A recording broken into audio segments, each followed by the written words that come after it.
is brought to you by Megabikes and Alpine Stars. The Cookstown 100 is brought to you by Megabikes and Alpine Stars.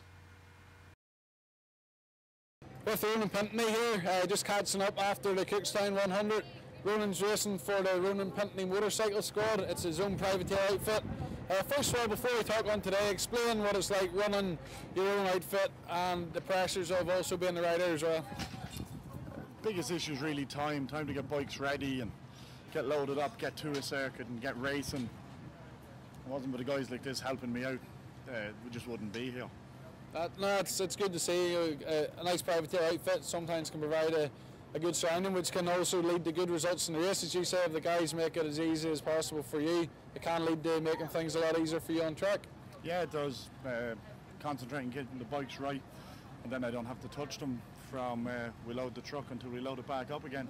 I just arrive up at the paddock gate, get on it, ride it, come back in. They look after everything. They're brilliant. It's like a superstar. You couldn't beat it. It's like a superstar without the cash. Ronan, we've been watching you throughout the weekend. You've looked steady. You're definitely progressing well on the roads. How did the weekend start for you? How did it end? And are you happy with your results? Yeah, it was a bit shaky to start off with. The first 5 laps we had out was on the big bike, first year in the senior class. So it was a bit iffy when I came back in, but yeah, once this morning, no problem. How do you, coming from a short circuit background myself, Ronan, how do you prepare yourself for road racing? What goes through your head when you're on that grid? We all know the dangers aren't secret. We know the dangers involved in road racing. Does it cross your mind, and what are your thoughts? Or is it helmet on, flat out? Maybe when you get here first thing on qualifying practice morning, yeah, it comes race time. It's just like anywhere else. It's the guy in front you want. You just want past them. You don't really notice any of the bits and pieces that are out there. With an attitude like that, Ronan, I'm sure you are going to keep going forward. As you say, each guy in front you want to get by. There's only going to come so many, and then you're going to be the front guy. Is that a name, or what is your long-term plans in racing? Yeah, well, last year was supposed to be just have a go at road racing properly and see how we get on. Did quite well in both junior and senior support. Got kicked out of both of them, so we had no choice, only step up a bit, which is... To be kicked out, obviously people spotted your talent and presumed, in my reckoning, that you're too fast for the junior support, so the senior is where you've been directed to. Would you prefer to run towards at the very sharp end of the junior support, or would you prefer to be against the stiffer opposition guys in the senior support? No, we won the junior support championship last year, first time out, and to step up and be out with Ryan and the rest of those guys, it brings you on. You have no choice only to up your game, and that's what it's about. There's no point, sitting there week in, week out doing the same thing. It's nice to be back in the middle of the pack.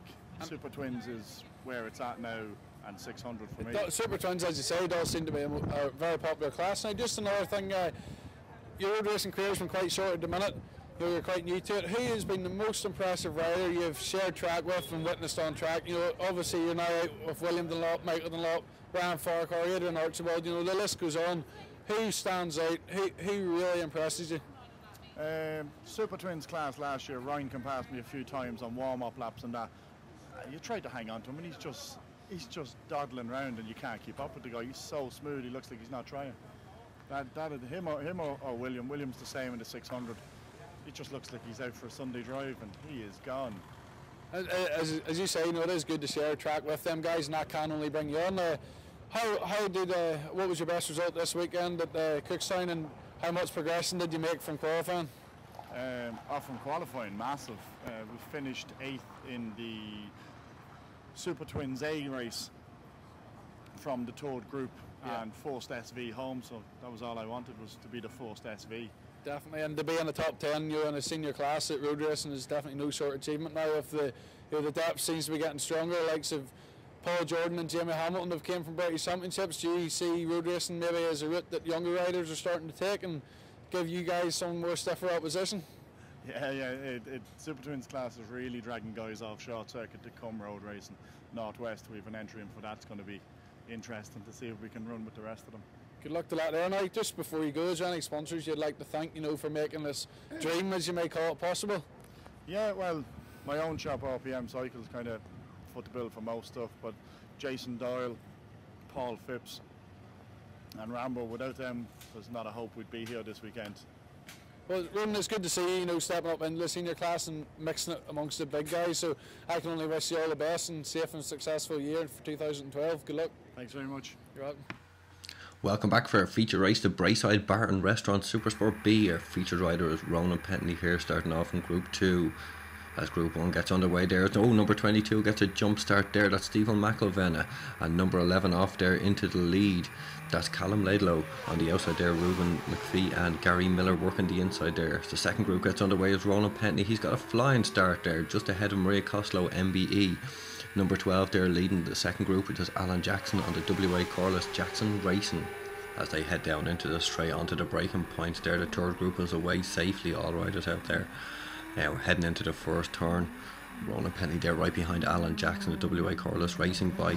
He's taking a defensive line through the corner there as Ronan starts to have a look up the outside of him. Is he going to do it? No, he's starting to back off as they head into the first left-handed sweep.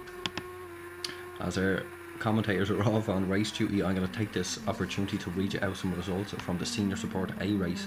In first place there is Alan Kenny. In second place, 115, Damien Horan. Damien suffered a spill there in Tandragee. We wish him a speedy recovery. Number 111, Callum Laidlow is in third there, currently leading this race.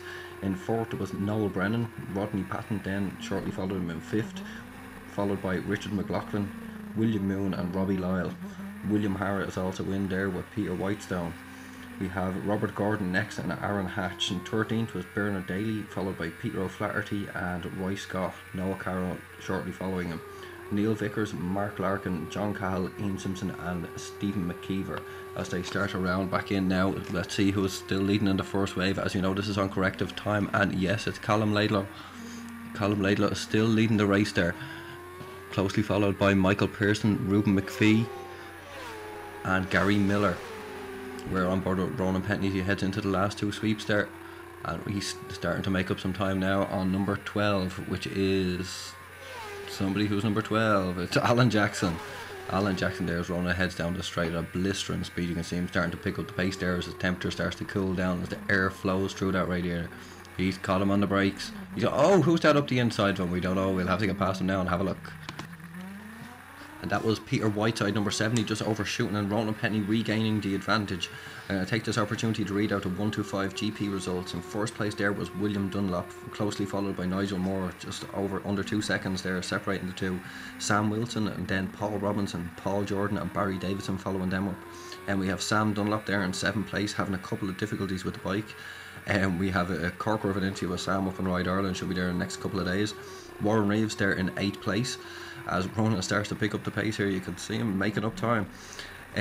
Adrian Coleman there in 9th, and we have Gary Jordan, Paul Hudson, Craig Gibson, Wayne Kennedy and Seamus Elliott there. We've a nice interview there with Seamus in this episode. As they're starting to come around, the first group's coming through now, and it's Callum Laidlaw again, followed by Stephen McElvenna, and then we have Reuben McPhee. Gary Miller there at the last of the pack as we're back on board with Ronan Pentony as he heads over the jumps. As you can see, Ronan is definitely picking up the pace here as he's kicking down into the next corner. And we're coming back up now to see the start of the second group coming through. And who's this going to be in the lead here? It is... that's Kieran O'Callaghan there. Back on here now, it's William Moon coming back around, and then Ronan's heading out, a bit of a speed wobble there. Whoa, careful. Starting to extend his lead there on number 12, Alan Jackson, as we head back on board with Ronan as he's heading to turn 1. As you can see, he's definitely stepping up the pace here. As the approach of turn 1, we have a rider just off there in the distance. Let's hope Ronan can catch him. Let's take this chance to basically read out the rest of the 125 results. We had Seamus Elliott, Malcolm Love, Jack Sands, Mark McNeely. Oh, who's that running up the inside of Ronan Pentley? It's number 38, Derek Wilkie, just got in front of Ronan there, just came up on the outside of him, completely unexpected. I'll finish off the last of the 125 results. It was Jack Sands, number 16 there, and 17th place was Mark McNeely, 18th Sarah Biles, great for a first time out, and then 19 was Peter Killop. We had a did not finish there, which was Mick Charlton, and the fastest lap there was a 1:37.513, and that was set by William Dunlop. As we said, Ronan's starting to pick up the pace there now as he's heading into one of the hairier parts of the circle. We had an off there by Wayne Hall there in practice. Unfortunately for Wayne, he broke his pelvis, but everything's knitting together well. And keep those laxatives up, Wayne, you're going to need them. Davy Morgan also came off there as well, a couple of bruises, and also Ryan Farquhar in practice as well. So interesting, very interesting piece of track there. Oh, that's number 150, that's William Davison just taking Ronan Pentony on the inside there. As they're heading back up. Oh no, whoa, no, it's Peter Whiteside. He takes Ronan, so he's been taken on the outside and the inside there. As we head back around into the last turn, let's see who's still. Yeah, it's definitely Peter Whiteside just ahead of Ronan Pentony.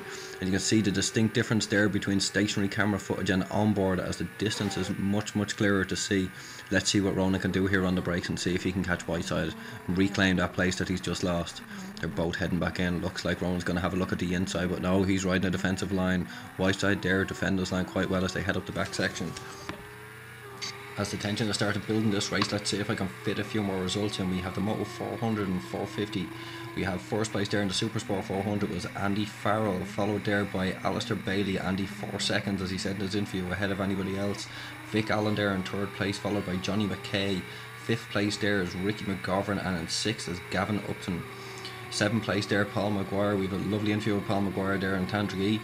Eighth place is Derek Wilkie, and in ninth is Roy Scott. 10th place there, Barry Loughlin, and 11th is Yvonne Montgomery. Fastest lap there was Andy Farrell with a 1:37.051. Onto the Moto 450 with 4 competitors there. I may enter one of these races myself, because when you tell someone you're fifth, they'll never think you're last. First place there is Ryan Farquhar. In second place is Anthony McColgan with a 17-second gap between him and Ryan Farquhar. In all honesty, is there anyone out there that can catch Ryan Farquhar on a 450 machine? Third place there is Darren Gilpin. Fourth place in the 450s there is Davey Walsh.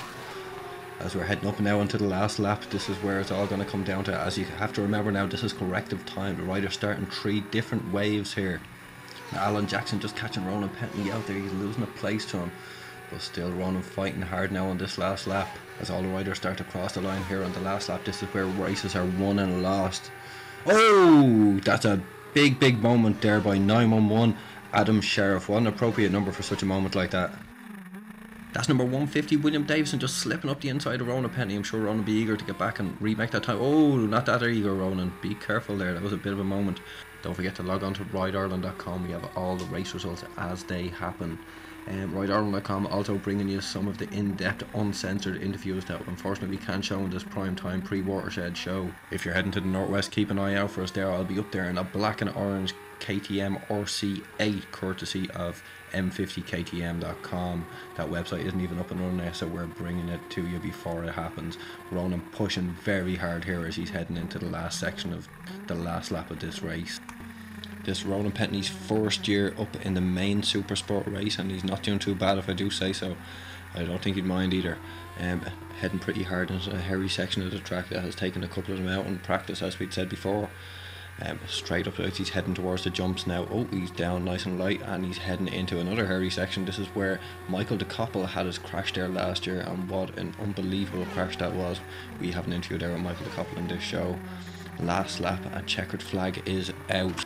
Winner on corrective time there is Michael Pearson, followed by Callum Ladlow, William Davidson, James McCann, William Moon, Ruben McPhee, Stephen McIlvenna, Peter Whiteside, Gary Miller, Alan Jackson, Adam Sheriff, Robert Gordon, Ronan Pentony, Olin Hannock, Kieran O'Callaghan, Maria Costello, Oliver Dunphy, Corin Smith and Derek Wilkie. What a race that was. All from us at RideIreland.com. See you next week for the Tandragee Report. The Cookstown 100 is brought to you by Megabikes and Alpine Stars.